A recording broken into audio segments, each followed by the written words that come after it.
दिल्ली का पुराना इलाका, चांदनी चौक।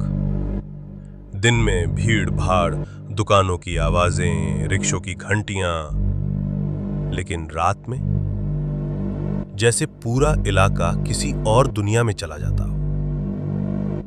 कहानी शुरू होती है अमित से। अमित एक 26 साल का यूट्यूबर था जो अर्बन लेजेंड्स ऑफ इंडिया नाम की सीरीज पर काम कर रहा था। वो उन जगहों को एक्सप्लोर करता जहां लोग जाने से डरते थे, वीरान मकान, बंद मिलें और सुनसान गलियां। एक रात उसे एक अजीब मेल मिला, अगर सच्चा कंटेंट चाहिए तो गली नंबर 13 में आधी रात को आओ, वहां मिलेगा नाइटमेयर मार्केट। मेल में कोई नाम नहीं था, कोई प्रोफाइल नहीं, लेकिन नीचे एक नोट लिखा था, केवल उन्हीं को रास्ता मिलेगा जो सच्चा डर झेल सकते हैं। अमित ने इसे शरारत समझा, लेकिन उसका एडवेंचरस दिमाग इसे छोड़ नहीं पाया। रात के 11:45 पर वो अपने कैमरा, मोबाइल और टॉर्च लेकर चांदनी चौक के उस इलाके में पहुंचा जहां गली नंबर 13 होनी चाहिए थी। लेकिन जीपीएस ने लोकेशन नहीं पकड़ी। वो इधर उधर भटकता रहा, जब अचानक एक बुजुर्ग पान वाला दिखा जिसने धुंध से भरी आवाज में कहा, वो गली हर किसी को नहीं दिखती बेटा, जब घड़ी में 12 बजेंगे तो तू खुद गली में होगा। अमित ने पलट कर देखा, लेकिन वो पान वाला वहां से गायब हो चुका था। 12 बजकर चारों ओर अचानक हल्की धुंध छा गई और जैसे ही अमित ने 2 कदम आगे बढ़ाए, एक पतली घुमावदार गली उसके सामने प्रकट हो गई, जो कुछ मिनट पहले वहां थी ही नहीं। गली में अजीब सी हल्की नीली रोशनी थी, जैसे किसी दूसरी दुनिया में घुस चुका हो। दीवारों पर पुराने ताले, टूटी लाइटें और हर दुकान पर अजीब सा नाम, स्मृतियों का सौदागर, भविष्य का फर्नीचर, छाया का गहना घर और सबसे अजीब, मृत आत्माओं के खिलौने। हर दुकान में कोई न कोई खड़ा था, लेकिन उनके चेहरे धुंधले, मानो धुएं से बने हों। एक और बात अजीब थी, इस मार्केट में कोई आवाज नहीं थी, न पत्तियों की सरसराहट, न हवा की आवाज, बस अमित के कदमों की गूंज। तभी एक महिला की फुसफुसाती आवाज आई, कुछ खरीदोगे या खुद बिकने आए हो? अमित ने पीछे पलटकर देखा। वहां एक काली साड़ी में बुढ़िया खड़ी थी, जिसकी आंखें बिल्कुल सफेद थी। अमित अभी भी गली के अंदर था। जैसे जैसे वो आगे बढ़ा, हर दुकान और भी अजीब होती जा रही थी। कुछ दुकानों में गुम हो चुकी यादें, अंधेरे की परछाइयां और मरे हुए रिश्ते बिक रहे थे। अमित के दिल में डर तो था, पर उसके एडवेंचर के जुनून ने उस डर को दबा दिया। उसने कैमरा ऑन किया और मार्केट को रिकॉर्ड करने की कोशिश की, लेकिन स्क्रीन पूरी तरह काली थी। कैमरे में कुछ नहीं आ रहा था। क्या ये कोई स्पेशल इफेक्ट है? उसने बड़बड़ाया। तभी एक दुकान से आवाज आई, जो भी यहां दिखाई देता है वो सिर्फ तेरी आंखों के लिए है, दुनिया के लिए नहीं। अमित ने देखा, एक छोटा सा स्टॉल था। उस पर एक आदमी बैठा था, जिसकी पीठ मुड़ी हुई थी और चेहरा लगातार नीचे झुका हुआ। स्टॉल का नाम था बीते हुए कल की चीजें। अमित ने झांक कर पूछा, क्या बेचते हो? आदमी ने बिना चेहरा उठाए जवाब दिया, जो लोग भूल चुके हैं वो सब, लेकिन खरीदने से पहले चेतावनी है, ये चीजें वापस लाती हैं, लेकिन कीमत आत्मा से चुकानी पड़ती है। अमित ने देखा, वहां एक छोटा लकड़ी का म्यूजिक बॉक्स रखा था, पुराना मगर सुंदर। उस पर लिखा था, playback memories, warning, contents are alive. उसने बॉक्स उठाया और तभी वो बूढ़ा दुकानदार पहली बार ऊपर देखता है।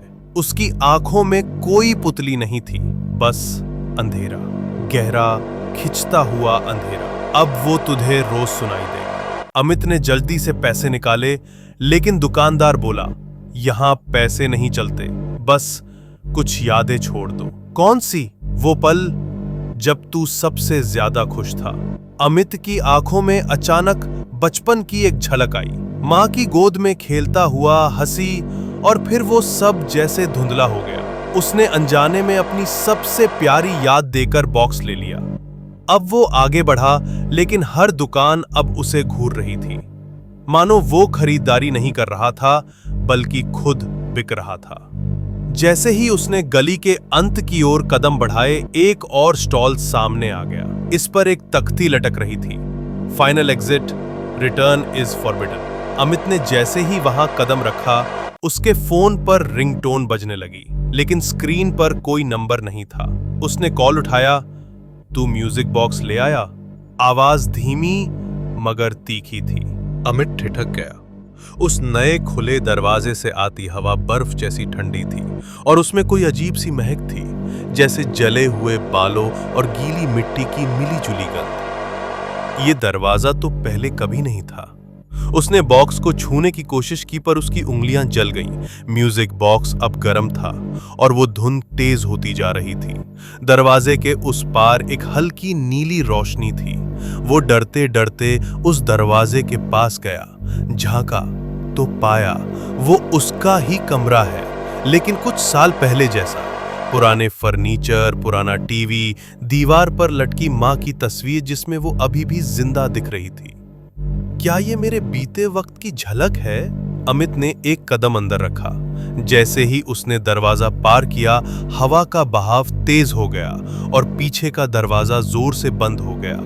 अब वो अपने कमरे में नहीं था, वो अपने अतीत के कमरे में था, लेकिन सब कुछ जड़ हो चुका था। टीवी ऑन था, लेकिन उस पर कोई चैनल नहीं, सिर्फ ब्लैक एंड व्हाइट तस्वीरें चल रही थीं और उनमें अमित दिखाई दे रहा था, लेकिन हर फ्रेम में उसकी आंखें नहीं थी। तभी पीछे से किसी ने कहा, तेरा सबसे अच्छा पल तूने हमें दे दिया, अब हम तुझे तेरा सबसे बुरा पल वापस देंगे। अमित ने मुड़कर देखा। वो उसकी मां थी, मगर उसकी आंखें कोरी थीं और चेहरे पर घाव थे। मां, ये क्या हो रहा है? अब तू वहीं रहेगा जहां से तूने सब कुछ खोया था। कमरे की दीवारें काली होने लगीं और अमित ने देखा कि एक एक करके उसकी खुशियां उससे छीनी जा रही हैं। उसकी मां की मुस्कान, उसका कॉलेज का पहला प्यार, उसकी पहली नौकरी का ऑफर लेटर, सब चीजें जलती हुई यादों में बदलने लगीं। और तभी म्यूजिक बॉक्स फिर से बजा, लेकिन अब उसकी धुन टूटी हुई, बिगड़ी हुई थी, जैसे कोई तड़पता हुआ मरता जा रहा हो। वहीं कमरे में एक दराज अपने आप खुला और उसमें एक नया कागज रखा था। उस पर लिखा था, हर वस्तु की एक कीमत है और हर खरीदार की एक सजा। यदि अगले 3 घंटों में तू अगला खरीदार ना लाया तो तू हमेशा के लिए यहीं रहेगा। अमित को समझ आ गया, वो अकेला नहीं था जिसने कुछ खरीदा था। हर ग्राहक जिसने उस बाजार से कुछ लिया, उसकी आत्मा किसी न किसी दरवाजे के पीछे फंसी थी। कमरे की दीवारों पर अब धुंधले चेहरों की परछाइयां उभरने लगी थीं। हर चेहरा दर्द में था, आंखों से खून निकलता, मुंह खुले हुए, जैसे किसी ने उनका आखिरी चीख तक छीन ली हो। अमित हाफता हुआ दरवाजे की ओर भागा, लेकिन वो अब पत्थर बन चुका था। घड़ी उल्टी चल रही थी, 2 घंटे 51 मिनट बाकी थे। उसने खुद से कहा, अगर मुझे जिंदा लौटना है तो किसी को लाना ही होगा, पर किसे? अमित की नजर अपने मोबाइल पर गई, जो अचानक स्क्रीन पर जल उठा। एक पुराना मैसेज, उसी दोस्त का जो कभी उस पर हंसा करता था। भाई, कोई नया थ्रिल हो तो बताना, बोरिंग लाइफ है। अमित की आंखों में चमक आई। तूने खुद कहा था, डर चाहिए, अब ले। उसने उसे कॉल किया। भाई, एक ऐसी जगह बताऊं, तू भूल जाएगा क्या देखा। बस आज रात 12 बजे मिल, अकेला आना। दोस्त तैयार हो गया। उसे क्या पता था, अमित अब शिकार नहीं, शिकारी बन चुका था। रात 12 बजे ओखला के उसी बंद मॉल के सामने वो दोस्त विशाल इंतजार कर रहा था।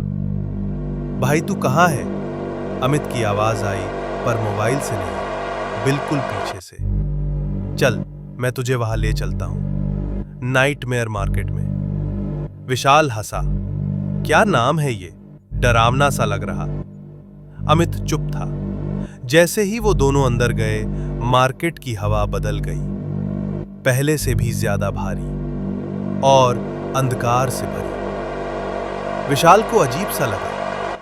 दुकानों में अजीबोगरीब चीजें थीं, कांच की आंखें, कांपते हुए गुड्डे, टेढ़े मिरर जिनमें चेहरा अलग ही दिखता। तभी एक बूढ़ा दुकानदार बोला, तू नया है? पसंद कर कुछ जो तुझे बुला रहा हो। विशाल की नजर एक शीशे की छोटी सी बोतल पर पड़ी। उसमें काला धुआं घूम रहा था। ये क्या है? तेरी सच्ची भावना, अगर खोल सका तो सब जान जाएगा। अमित चुपचाप पीछे खड़ा रहा। वो जानता था इस बार बोझ उसके सिर से हटने वाला है। विशाल ने बोतल उठाई और तुरंत ही उसकी आंखें सफेद हो गई। उसने कांपते हुए पूछा, भाई ये सब क्या? अमित की जिंदगी अब सामान्य नहीं थी। दिन में वो एक आम इंसान था, लेकिन रात के 12 बजते ही उसकी आंखों के नीचे काले घेरे उभर आते, हाथ पर बनी उल्टी आंख चमकने लगती और उसके जहन में वही आवाज गूंजने लगती, अगला ग्राहक ढूंढो, समय खत्म हो रहा है। हर रात नाइटमेयर मार्केट खुलता था और हर रात अमित को एक नया शिकार लाना होता था। शुरू में उसने अनजान लोगों को फंसाया, सोशल मीडिया पर अजीब एड्स के जरिए और कभी मिडनाइट मिस्ट्री टूर के नाम पर। लेकिन धीरे धीरे उसे महसूस हुआ हर ग्राहक उसके अपने भविष्य से जुड़ा होता है। एक रात जब अमित ने एक लड़की को मार्केट में पहुंचाया और वो अंदर जाते ही गायब हो गई, तभी अचानक मार्केट में एक दुकानदार जोर से बोला, एक और रिश्ता फतवा, ये तेरी बहन थी ना? अमित बुरी तरह कांप गया। नहीं, वो कैसे? एक और दुकानदार हंसते हुए बोला, इस बार बाजार ने खुद चुना है, क्योंकि तू अब भावनाओं से नहीं, आत्मा से जुड़ा है इस जगह से। अब अमित का चेहरा बदलने लगा था। धीरे धीरे उसकी आंखें भी वैसी ही काली हो रही थीं जैसी मिस्टर डिसूजा की थीं। अमित ने जोर से चिल्लाया, नहीं, मैं अब और किसी को नहीं लाऊंगा। तो खुद को सौंप दे बाजार, किसी ने पीछे से कहा। वो पलटा, वहां विशाल खड़ा था, लेकिन वो अब वो इंसान नहीं रहा था। उसकी चमड़ी सफेद हो चुकी थी, आंखें बिना पलक की और होठ सीले हुए। मुझे क्यों छोड़ा तूने? विशाल फुसफुसाया। अमित भागा मार्केट की गलियों में, पर हर गली उसी जगह पर लौटती, उसी जगह जहां पहली बार वो आया था। एक पुराना झूला वहां रखा था, जिस पर एक बच्चा बैठा हंस रहा था। वो बच्चा अमित खुद था, 7 साल का। तू कब से यहां है? अमित ने कांपते हुए पूछा।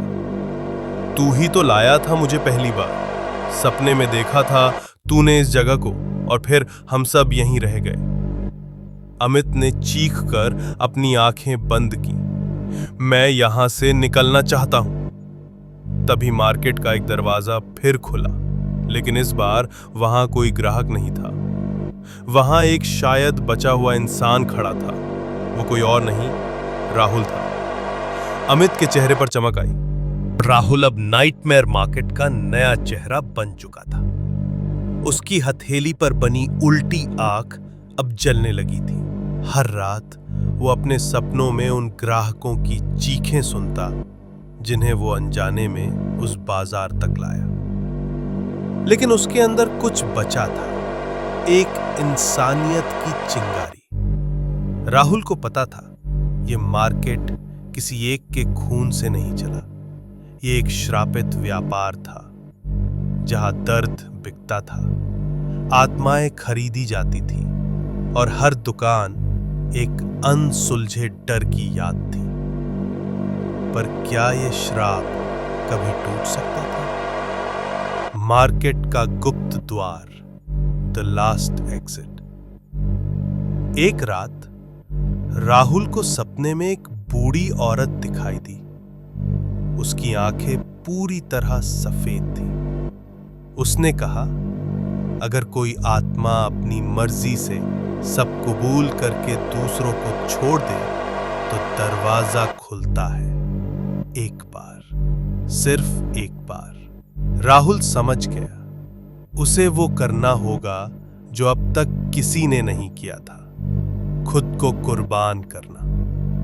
वो गया अमित के स्टॉल पर, जो अब एक आत्मा की तरह वहां मौजूद था, लेकिन आत्मा भी अब व्यापार की भाषा बोलने लगी थी। तू मुझे बेचेगा? बाजार का नियम है, सबकी कीमत होती है, तेरी भी है, यादों की। पूरी जिंदगी की कीमत चुकानी होगी। ले ले, सब ले ले, पर एक आखिरी ग्राहक को आजाद कर दे। अमित चौंका। राहुल की आंखों से सच में इंसानियत दिख रही थी। ठीक है, मार्केट खुद तय करेगा। अचानक पूरा बाजार कांपने लगा। दीवारों पर लगे आईनों से डरावनी परछाइयां बाहर निकलने लगी। सब दुकानदार चीखने लगे, नियम टूट रहा है, नियम टूट रहा है। राहुल आगे बढ़ा और वो दरवाजा दिखा जिसे अब तक किसी ने नहीं देखा था, द लास्ट एग्जिट। दरवाजे पर लिखा था, enter willingly, exit never, unless your soul is clean. Rahul ने बिना पीछे देखे दरवाजा खोला। तेज सफेद रोशनी और चीखे, फिर शांति। अगली सुबह दिल्ली में एक पुराना कॉल सेंटर बंद पड़ा था। पुलिस आई थी क्योंकि रात भर वहां से अजीब आवाजें आ रही थी। अंदर जाकर उन्हें कुछ नहीं मिला, सिर्फ एक पुराना लैंडलाइन फोन और उसके पास एक स्लिप। बाजार अब बंद हो चुका है। नीचे दस्तखत थे, राहुल ए कहते हैं। उस रात के बाद नाइटमेयर मार्केट कभी नहीं खुला, लेकिन अगर आप कभी आधी रात को पुराने स्टेशन के पीछे वाली गली से गुजरें तो एक पुरानी दुकान की घंटी बजती है, memories and mirrors, now closed forever. अगर आपको ये कहानी पसंद आई हो तो डर की दस्तक को जरूर सब्सक्राइब करें। कमेंट करके बताइए, अगर आप इस बाजार में फंस जाते तो क्या बेचते, और लाइक जरूर करें, वरना अगली बार बाजार खुद आपको बुला सकता है।